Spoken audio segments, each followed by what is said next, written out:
So hey everyone, welcome to the Bioboost academy. तो आज हमारा नया टॉपिक है, दैट इज द ईसीजी।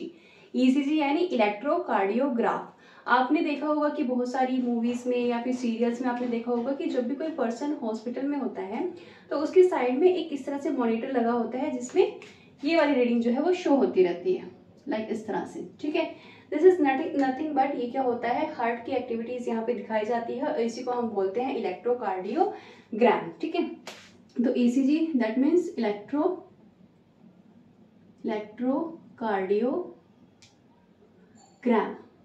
ठीक है, तो जो हमें रिजल्ट मिलता है उसको हम बोलते हैं इलेक्ट्रोकार्डियोग्राम।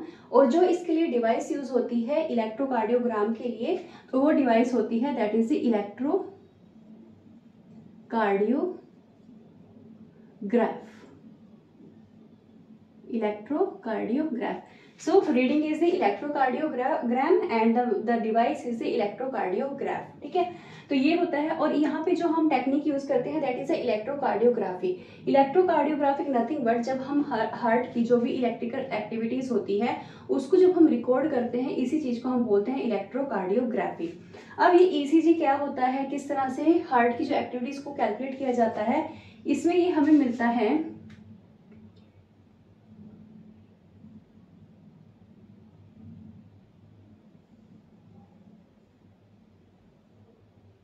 इस तरह से। ये हमें एक ग्राफ मिलता है जिसमें अलग अलग ये पोर्शन दिखाए गए हैं। जो ये पीक्स हैं इनको हम बोलते हैं P, this is Q R S T. ठीक है, this is the P wave, इसको बोलते हैं क्यू आर एस कॉम्प्लेक्स। ठीक है, Q R S complex and this is the T wave. ठीक है, तो ये किस तरह से, ये हमें ग्राफ किस तरह से मिलता है ये हम अब स्टडी करने वाले हैं। इससे पहले हमने पढ़ा था कि हमारा जो कार्डियक साइकिल होता है वो कैसे होता है। हमने उसमें अलग अलग स्टेप देखे थे कि भाई जो ये हमारा हार्ट होता है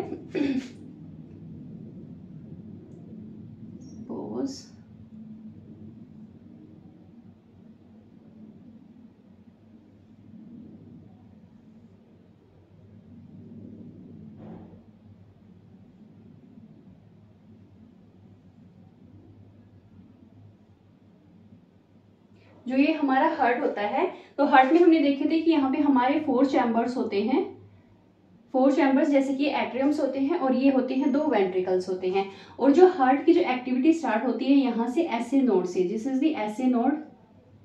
यहाँ से हमारे हार्ट की एक्टिविटी स्टार्ट होती है जब ये एसए नोड जो है इम्पल्स जनरेट करता है।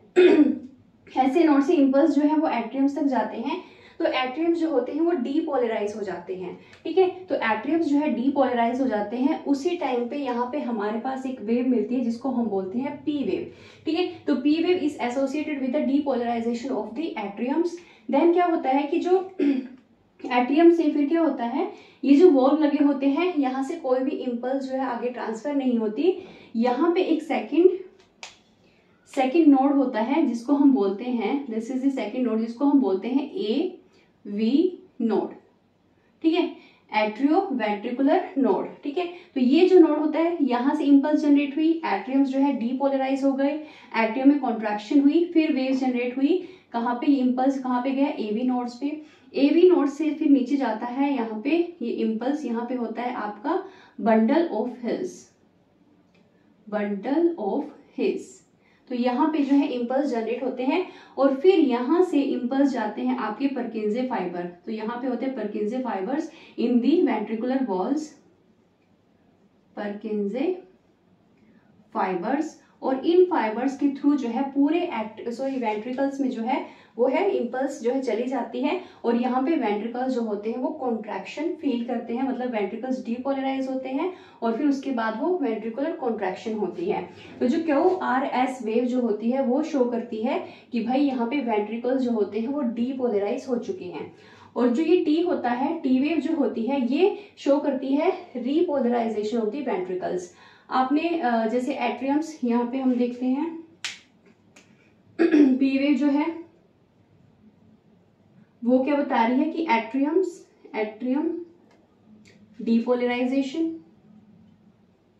डीपोलराइजेशन।